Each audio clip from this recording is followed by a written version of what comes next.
A'udzu billahi minasyaitonir rajim. Bismillahirrahmanirrahim. Assalamualaikum warahmatullahi wabarakatuh.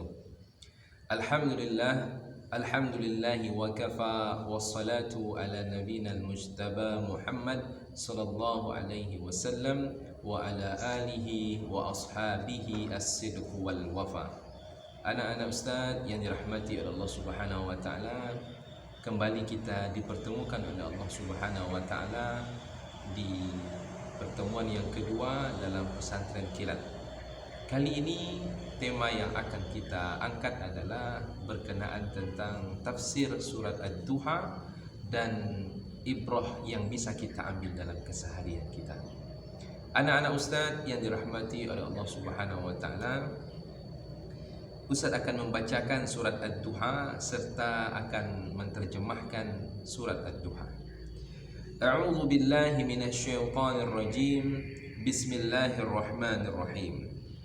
Wad-duha wal-laili idza saja ma wadda'aka rabbuka wa ma qala walal akhiratu khairul laka minal ula وَلَسَوْفَ يُؤْتِيكَ رَبُّكَ فَتَرْضَى أَلَمْ يَجِدْكَ يَتِيمًا فَآوَى وَوَجَدَكَ ضَالًّا فَهَدَى وَوَجَدَكَ عَائِلًا فَأَغْنَى فَأَمَّا الْيَتِيمَ فَلَا تَقْهَرْ وَأَمَّا السَّائِلَ فَلَا تَنْهَرْ وَأَمَّا بِنِعْمَةِ رَبِّكَ فَحَدِّثْ.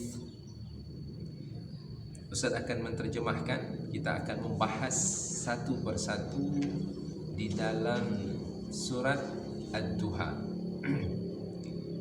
Wad-duha, demi waktu matahari sepenggalan naik. Wad-duha, Allah Subhanahu wa taala bersumpah dengan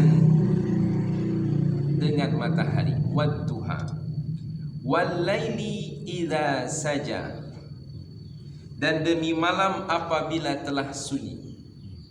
Ma wadda'aka rabbuka wa ma qala, Tuhanmu tiada meninggalkan kamu dan tiada pula membenci kepadamu.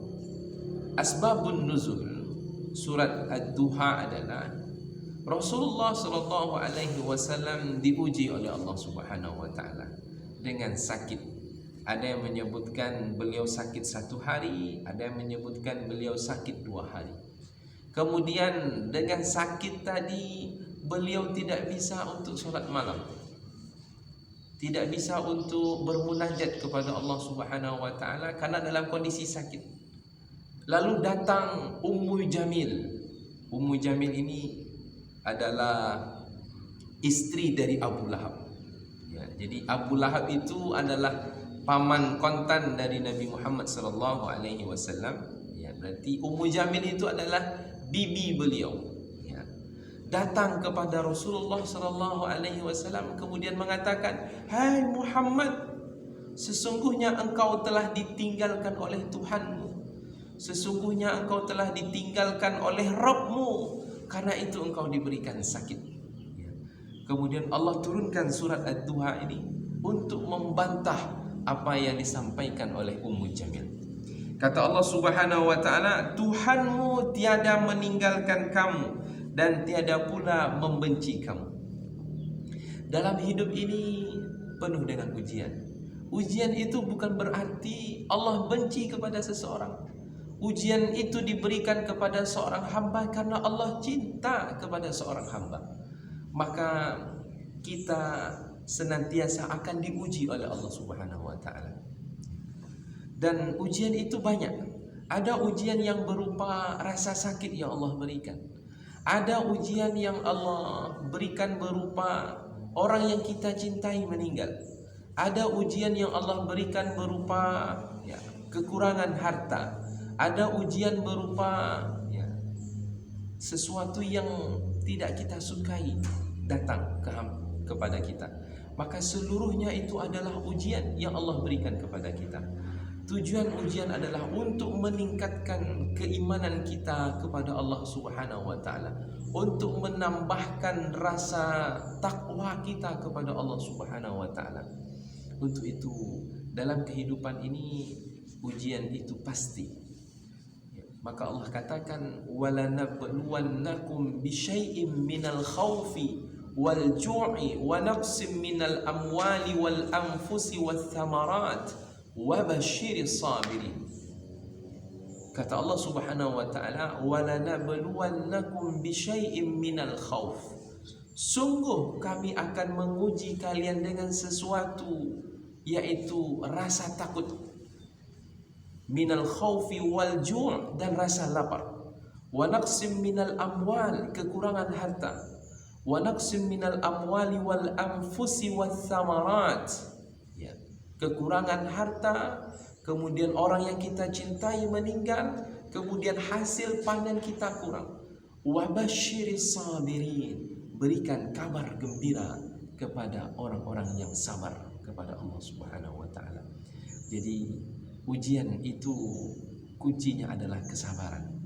Sabar itu akan senantiasa meningkat, sabar itu akan senantiasa terus ada ketika dikaitkan dengan takarrub kepada Allah Subhanahu wa taala. Sebaliknya, kalau ada orang yang tidak bertakarrub, mendekatkan diri kepada Allah, kemudian dia tidak akan mampu untuk bersabar. Maka Allah katakan di dalam surah Al-Baqarah, wasta'inu bis-sabri was-salah wa innaha lakabiratun illa 'alal khashi'in. Jadikanlah salat dan sabar, wasta'inu bis-sabri was-salah. Jadikanlah sabar dan salat sebagai penolong bagi kalian, karena keduanya amat berat dikerjakan kecuali bagi orang-orang yang hatinya khusyuk kepada Allah Subhanahu wa taala. Allah kaitkan sabar dan salat dalam ujian hidup. Apa sebab? Karena ketika seseorang itu pertama kali mendapatkan ujian, yang dia lakukan adalah sabar.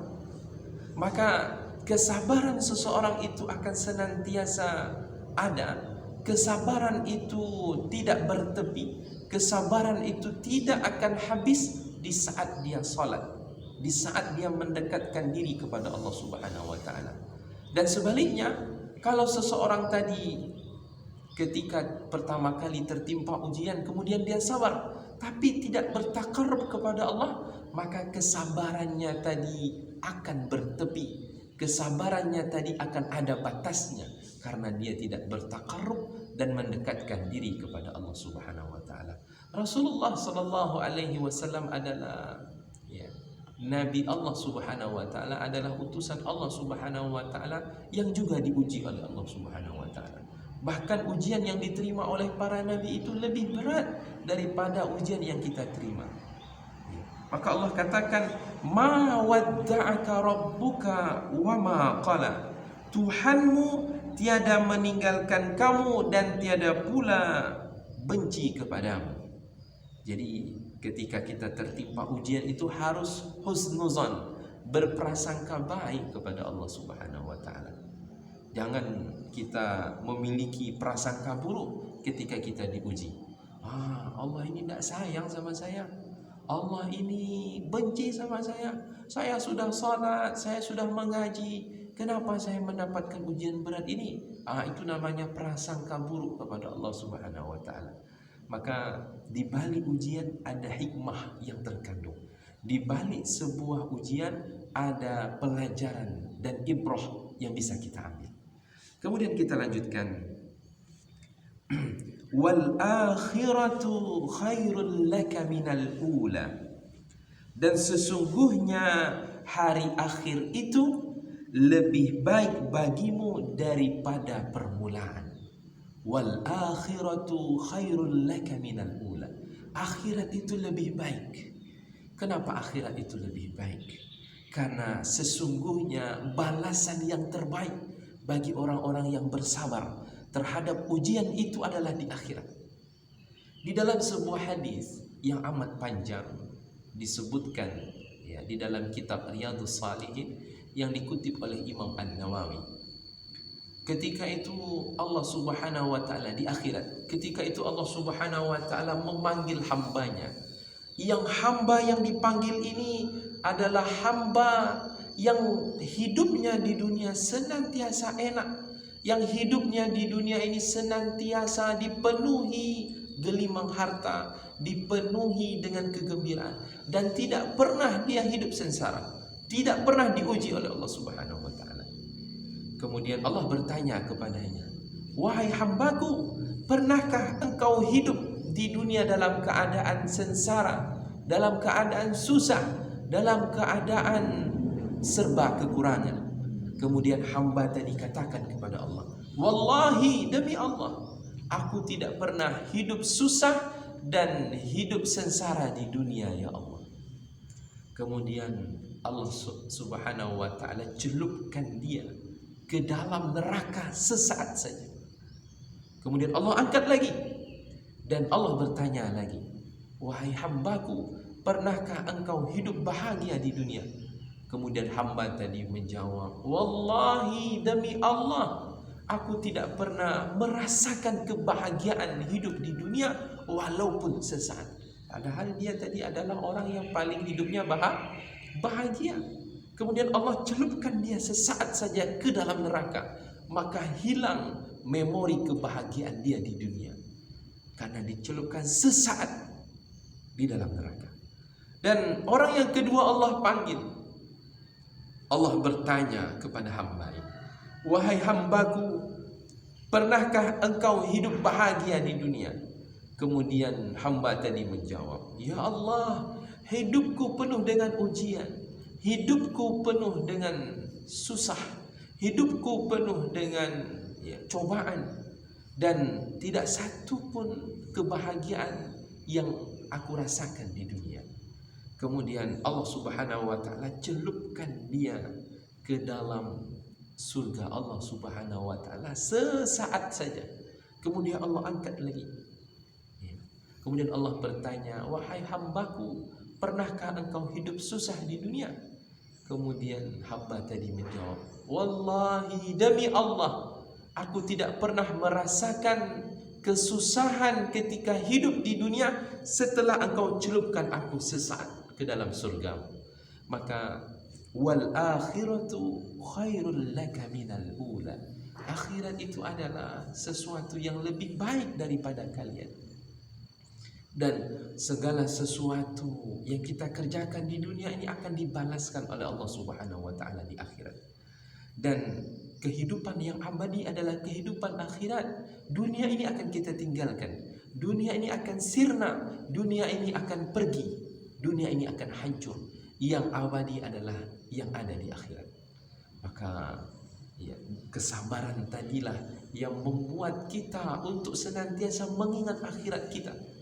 Walaupun kita diuji oleh Allah Subhanahu wa taala, walaupun kita diberikan cobaan oleh Allah Subhanahu wa taala, yakinlah dan percayalah bahwasanya akan dibalaskan oleh Allah Subhanahu wa taala atas kesabaran yang kita alami. Kemudian kita lanjutkan, "Wala saufa yu'tika fatarda." Dan kelak Allah Subhanahu wa taala pasti memberikan karunia kepadamu, dan hatimu akan menjadi puas. Dalam tafsir dijelaskan, pemberian Allah yang membuat kita puas itu adalah surga Allah Subhanahu wa taala. Orang-orang yang sabar ditempatkan di surga Allah Subhanahu wa taala. Sabar melalui ujian, sabar melalui rasa sakit, sabar melalui orang-orang yang kita cintai meninggal, sabar melalui kekurangan harta, sabar ketika mendapati sesuatu yang tidak kita sukai, tidak kita senangi di dunia ini. Maka Allah Subhanahu wa taala siapkan surga kelak bagi orang-orang yang sabar. Anak-anak Ustadz yang dirahmati oleh Allah Subhanahu wa taala, pemberian Allah Subhanahu wa taala yang senantiasa tidak pernah dilupakan oleh hambanya adalah ketika berada di akhirat.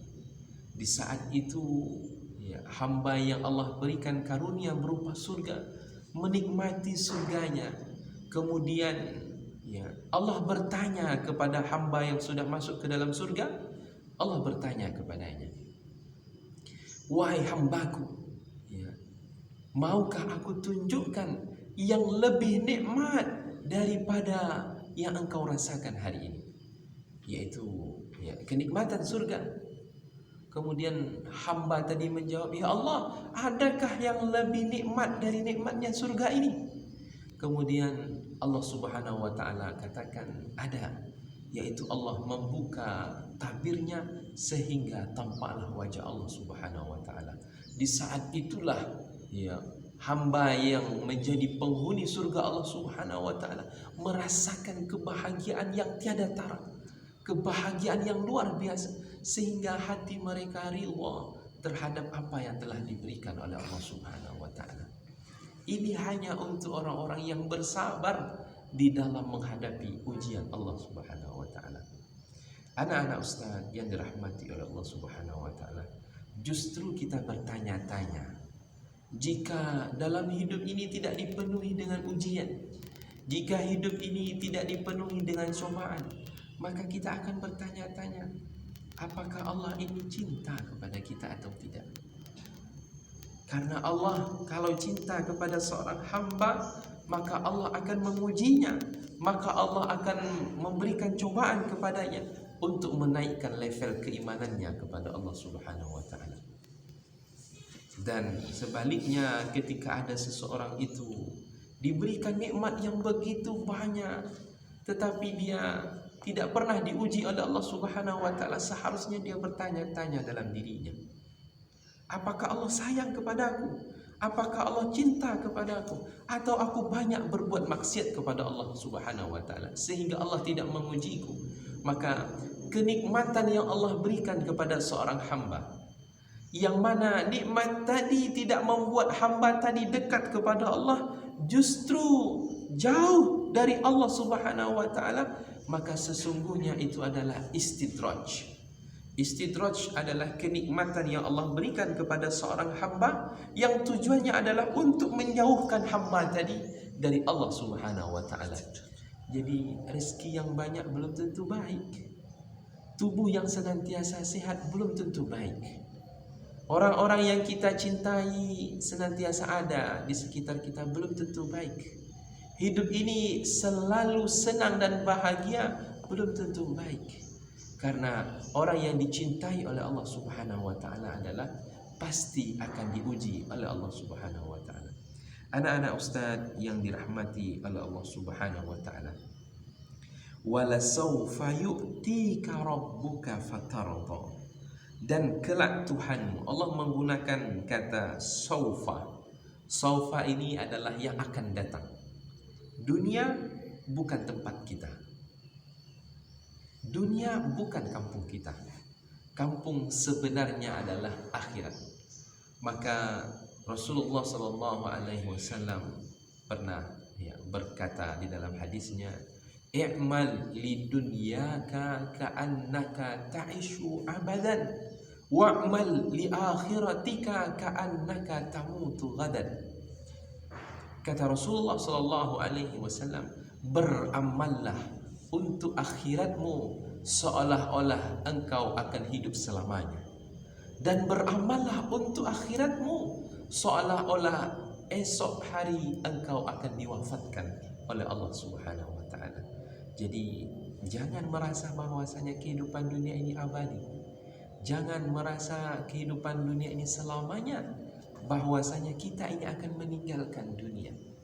Untuk itu Allah janjikan kehidupan yang diridhoi oleh Allah Subhanahu wa taala dan kita pun ridha, yaitu adalah kehidupan akhirat bagi orang-orang yang bersabar terhadap menghadapi ujian Allah Subhanahu wa taala. Kemudian kita lanjutkan ayat yang ke-6. Alam yajidka yatiman fa'awa, bukankah dia mendapatimu sebagai orang yang yatim lalu dia melindungimu? Anak-anak ustaz yang dirahmati Allah Subhanahu wa taala, Rasulullah sallallahu alaihi wasallam seorang yang yatim. Ketika beliau lahir ke dunia, ya, ayah beliau, bapak beliau telah dipanggil oleh Allah Subhanahu wa taala. Hidup dalam keadaan yatim. Hidup dalam keadaan yatim, tidak memiliki bapak. Kemudian Allah lah yang melindunginya. Allah lah yang menjaganya. Maka orang-orang yang dicintai oleh Allah senantiasa dijaga oleh Allah, senantiasa dilindungi oleh Allah Subhanahu wa taala. Maka kita hamba Allah Subhanahu wa taala, kalau ingin dijaga oleh Allah Subhanahu wa taala, maka jagalah Allah. Dalam hadis qudsi disebutkan, ihfadillaha yahfadka, ihfadillaha tajidhu tujahaka. Jagalah Allah, niscaya jagalah Allah, niscaya Allah akan menjagamu. Jagalah Allah, niscaya engkau akan mendapatkan apa yang engkau inginkan. Apa maksud kita menjaga Allah Subhanahu wa taala? Maksud dari kita menjaga Allah Subhanahu wa taala adalah senantiasa mentaati aturan Allah Subhanahu wa taala, senantiasa menjauhi larangan Allah Subhanahu wa taala. Maka Allah akan menjaga kita dan Allah akan memberikan apa yang kita inginkan. Syaratnya adalah kita menjaga Allah Subhanahu wa taala. Dan penjagaan Allah Subhanahu wa taala itu lebih baik dari penjagaan manusia.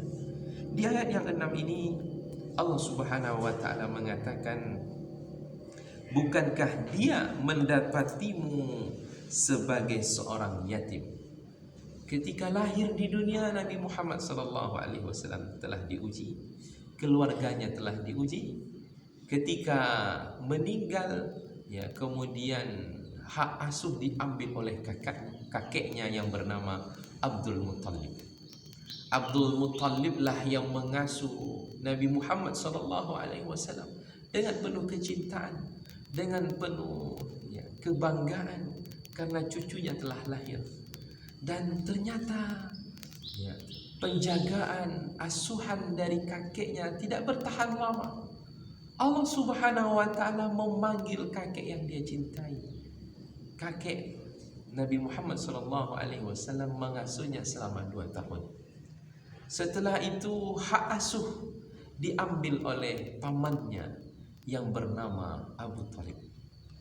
Dan sebelum sampai kepada Abu Talib, ternyata Allah uji lagi Nabi Muhammad sallallahu alaihi wasallam, yaitu meninggalnya ibu yang beliau cintai, Aminah, diuji oleh Allah Subhanahu wa taala.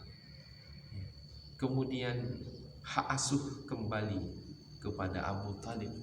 Di saat itu Abu Talib adalah orang yang paling miskin, anaknya banyak, tetapi Abu Talib tetap menjadikan Nabi Muhammad sallallahu alaihi wasallam sebagai anaknya, sebagai tanggungannya. Walaupun hidup miskin, tetapi Nabi Muhammad tidak pernah kelaparan.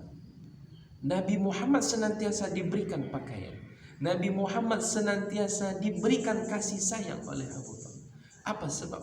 Karena Allah yang menjaga Nabi Muhammad sallallahu alaihi wasallam, yang menuntun Abu Talib untuk menjaga, yang menuntun pamannya untuk senantiasa mengasihinya adalah Allah Subhanahu wa taala.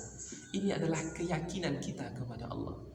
Sesungguhnya kita dijaga oleh Allah Subhanahu wa taala di saat kita menjaga Allah Subhanahu wa taala. Maka lazimi salat 5 waktu, lazimi ibadah-ibadah sunnah, lazimi ibadah takarrub kepada Allah Subhanahu wa taala. Niscaya Allah akan membantu kita, niscaya Allah akan menjaga kita. Sebaliknya, di saat Allah Subhanahu wa taala meninggalkan kita, berarti kita telah jauh dari Allah Subhanahu wa taala. Anak-anak ustaz yang dirahmati oleh Allah Subhanahu wa taala. Kemudian kita lanjut kepada ayat yang ke-7. Wa wajadaka dhallan fahada. Dan dia mendapatimu sebagai seorang yang bingung, lalu dia memberikanmu petunjuk. Dalam tafsir disebutkan, ketika maksud dari tersesat atau seorang yang bingung, dhallan, orang yang bingung adalah ketika itu Rasulullah SAW berada di gurun pasir, tersesat di lereng gunung, untuk mencari jalan, kemana jalan ini.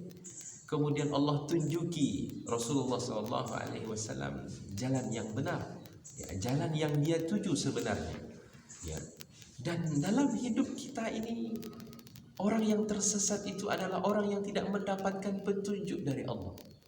Orang yang tersesat itu adalah orang yang tidak sampai kepada tujuan. Itu adalah orang yang tersesat. Maka Allah Subhanahu wa ta'ala yang memberikan petunjuk dalam hidup kita. Kita ini dalam hidup membutuhkan petunjuk. Ketika seseorang itu hidup tanpa petunjuk di dunia ini, maka dia akan tersesat.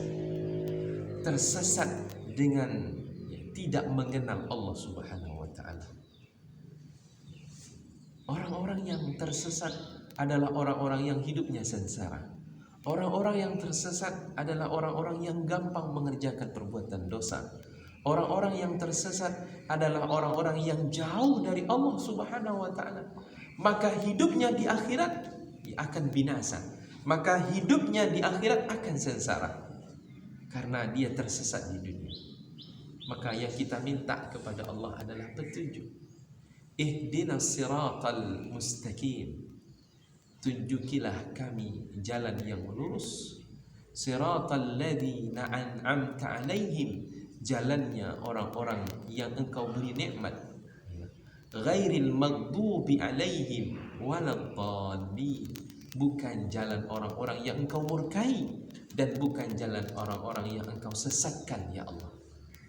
Maka Allah Subhanahu wa ta'ala katakan, wa wajadaka dhallan fahada. Kami, bukankah dia mendapatimu, dan dia mendapatimu sebagai seorang yang bingung, lalu dia memberikanmu petunjuk. Yang kita kejar di dunia ini adalah petunjuk Allah Subhanahu wa ta'ala.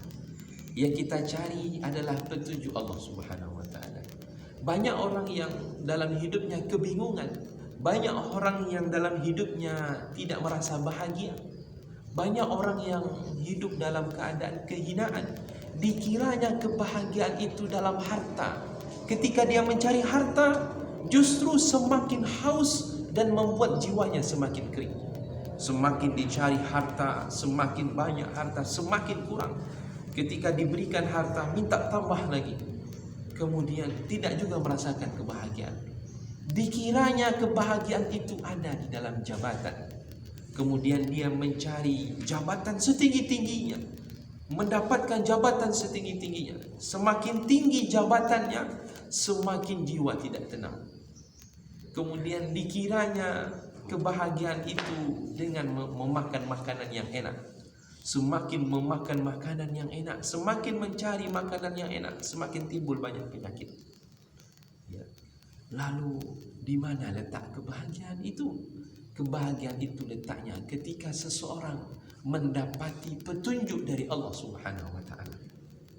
Orang yang mendapati petunjuk Allah Subhanahu wa ta'ala, dia akan meyakini harta yang Allah berikan kepada dirinya adalah titipan. Kemudian orang yang diberikan petunjuk kepada Allah Subhanahu wa ta'ala, jabatan yang Allah berikan kepadanya adalah titipan. Kemudian makanan, minuman, rezeki yang Allah berikan, seluruhnya adalah titipan. Maka itulah orang sebaik-baik kebahagiaan. Maka kebahagiaan itu letaknya ada di dalam hati. Ketika hati mendapatkan petunjuk dari Allah Subhanahu wa ta'ala, di saat itulah seseorang akan mendapatkan kebahagiaan tiada tara. Sebaliknya, kalau dirinya tidak mendapatkan petunjuk dari Allah Subhanahu wa ta'ala, hidupnya akan hina, hidupnya akan sengsara, hidupnya akan merasakan kebahagiaan yang semu, kebahagiaan yang menipu, kebahagiaan yang sementara. Maka orang yang mendapatkan petunjuk, yang dia dapatkan adalah kebahagiaan yang abadi. Anak-anak ustaz yang dirahmati oleh Allah Subhanahu wa ta'ala.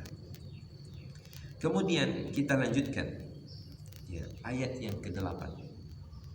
wa wajadaka ailan fa'aghna, dan dia mendapatimu sebagai seseorang yang kekurangan, lalu dia memberikan kecukupan. Fa'aghna, kecukupan. Anak-anak Ustaz yang dirahmati oleh Allah Subhanahu wa taala, rezeki kita telah dijamin oleh Allah. Yang memberikan kita rezeki adalah Allah Subhanahu wa taala. Jadi tidak ada keraguan kita dalam hidup ini, karena rezeki itu telah dijamin oleh Allah Subhanahu wa taala. Rezeki itu tidak akan pernah tertukar. Rezeki itu akan senantiasa Allah berikan selagi masih ada jatah hidup di dunia. Orang-orang yang Allah panggil, orang-orang yang Allah wafatkan adalah orang-orang yang jatah rezekinya telah habis di dunia ini. Maka jika ada orang yang ragu terhadap rezekinya, jika ada orang yang tidak percaya terhadap rezekinya, maka dia sama dengan tidak percaya kepada Allah Subhanahu wa taala yang Maha Pemberi rezeki. Anak-anak Ustaz yang dirahmati Allah Subhanahu wa taala, fa'alna wa wajadaka ailan fa'alna, dan dia mendapatimu sebagai seorang yang kekurangan, lalu dia memberikan kecukupan, kekayaan. Fa'alna, alna itu maksudnya adalah memberikan kekayaan. Kekayaan yang sebenarnya ada pada hati, bukan pada materi. Kekayaan yang sebenarnya ada pada jiwa, bukan pada jasad. Kekayaan yang sebenarnya adalah kekayaan yang Allah berikan dalam relung hati kita, bukan pada materi kita. Apa sebab? Karena orang yang jiwanya kaya, orang yang hatinya kaya, karena Allah yang memberinya, niscaya dia akan senantiasa merasakan kecukupan dalam hidupnya. Karena jiwanya itu kaya. Dan hakikat kekayaan itu bukan pada jasad. Hakikat kekayaan itu bukan pada materi, tetapi ada pada hati. Untuk menjadikan hati itu kaya adalah dengan mendekatkan diri kepada Allah Subhanahu wa taala.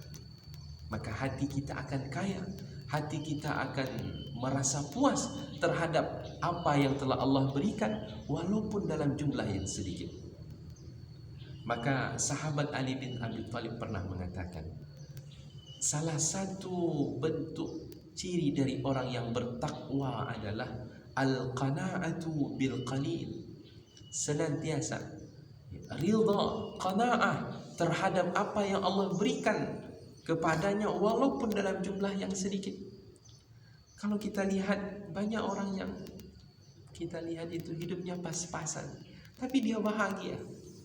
Dan betapa banyak orang yang kita lihat hidupnya bergelimang harta, tapi kita melihat hidupnya sengsara disebabkan karena adanya ujian-ujian yang Allah berikan. Maka kekayaan sebenarnya ada pada hati, dan carilah kekayaan hati itu dengan mendekatkan diri kepada Allah Subhanahu wa taala. Kemudian kita lanjutkan surat yang ke-9. Fa'ammal yatima fala takhar. Adapun terhadap anak yatim, maka janganlah kamu berlaku sewenang-wenang. Ini merupakan adab,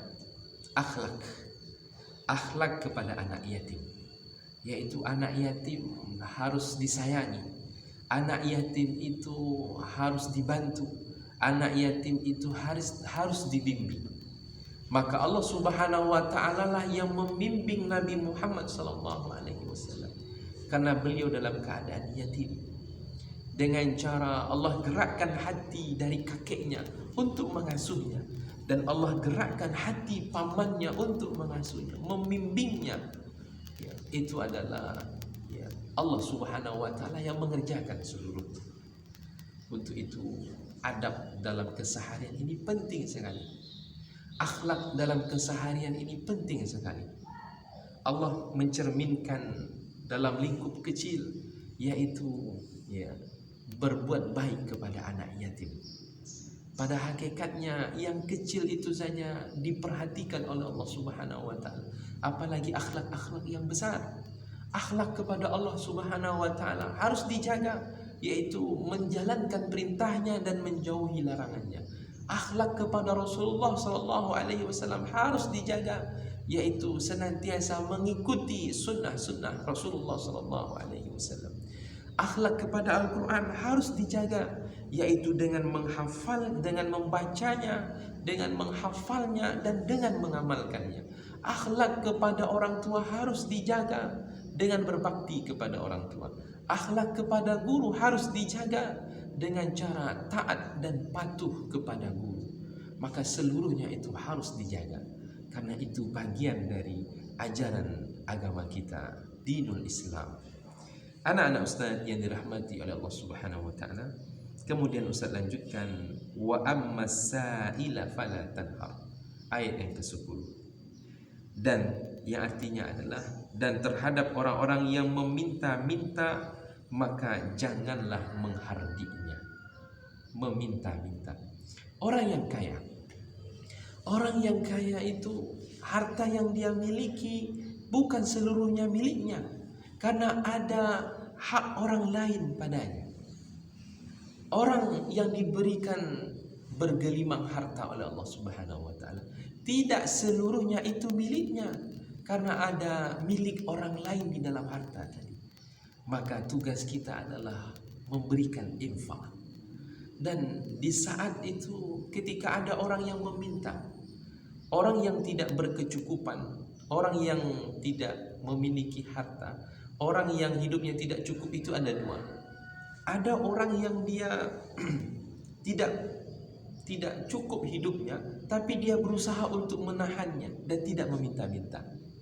Ada orang yang dia tidak cukup hidupnya sehingga memaksa dirinya untuk meminta-minta. Maka ketika ada orang yang membutuhkan bantuan kita, karena kita bergelimang harta, karena kita memiliki kecukupan, jangan sekali-kali untuk membalasnya dengan keburukan, dengan cara menghardiknya, dengan cara mengusirnya, dengan cara menghinakannya. Bukan. Karena itu harta yang kita miliki itu juga ada miliknya di dalamnya. Untuk itu senantiasa berinfak, senantiasa bersedekah, senantiasa berzakat. Ini adab, akhlak ya kepada manusia, yaitu jangan sekali-kali menghardik, jangan sekali-kali berkata-kata kotor kepada orang yang membutuhkan bantuan kita. Kemudian di ayat yang 11 Allah katakan, Allah tutup ayat ini dengan surat ini dengan menyebutkan, wa amma bi ni'mati rabbika fahaddits. Dan terhadap nikmat Allah Subhanahu wa taala maka hendaklah kamu menyebut-nyebutnya dengan bersyukur. Rasa syukur kepada Allah. Apa yang Allah berikan kepada kita harus kita syukuri, baik yang sedikit maupun yang banyak. Siapa yang bersyukur atas nikmat yang sedikit, maka dia akan bersyukur atas nikmat yang banyak. Sebaliknya, siapa yang tidak bersyukur kepada nikmat yang sedikit, niscaya dia akan susah untuk bersyukur terhadap nikmat yang banyak. Rasa syukur kepada Allah. Rasa syukur kepada Allah adalah dengan bentuk mendekatkan diri kepada Allah Subhanahu wa taala. Allah berikan kecerdasan kepada kita, Allah berikan kepintaran kepada kita, Allah berikan kemudahan dalam menghafal. Maka cara bersyukur atas nikmat yang Allah berikan adalah dengan mendekatkan diri kepada Allah Subhanahu wa taala. Maka Allah akan memberikan kebahagiaan, kekayaan itu dalam hati kita. Sebaliknya, orang-orang yang tidak bersyukur kepada Allah, orang-orang yang tidak merasa bahwasanya apa yang telah dia terima asalnya dari Allah Subhanahu wa taala, maka orang ini adalah orang yang dijauhkan, orang-orang yang justru hidupnya semakin sengsara, hidupnya semakin hina ketika tidak ada rasa syukur sedikit pun dari Allah Subhanahu wa taala. Maka anak-anak ustaz yang dirahmati oleh Allah Subhanahu wa taala, dalam hidup ini ada dua hal yang tidak pernah kita lepaskan. Yang pertama sabar, yang kedua adalah syukur. Sabar terhadap ujian yang Allah berikan kepada kita, sabar terhadap cobaan yang Allah berikan kepada kita, dan rasa syukur terhadap nikmat yang telah Allah berikan kepada kita. Maka dua tadi, sabar dan syukur, digandeng dengan salat. Orang yang senantiasa salat, maka dia akan senantiasa sabar. Orang yang senantiasa salat, maka dia akan senantiasa syukur kepada Allah Subhanahu wa taala. Maka kehidupan di dunia ini sementara. Kehidupan di dunia ini tidaklah lama. Maka laluilah kehidupan ini dengan cara yang telah diberikan tuntunan oleh Rasulullah SAW, dan jangan salah langkah. Kematian tidak berbau, kematian itu tidak berbunyi, kematian itu tidak pandang sehat atau sakit. Betapa banyak orang yang sakit berharap untuk mati tetapi belum lagi diwafatkan oleh Allah Subhanahu wa taala. Dan betapa banyak orang yang sehat menganggap, meyakini dengan sehatnya tadi bisa menunda kematian. Justru dia yang lebih dahulu dipanggil oleh Allah Subhanahu wa taala.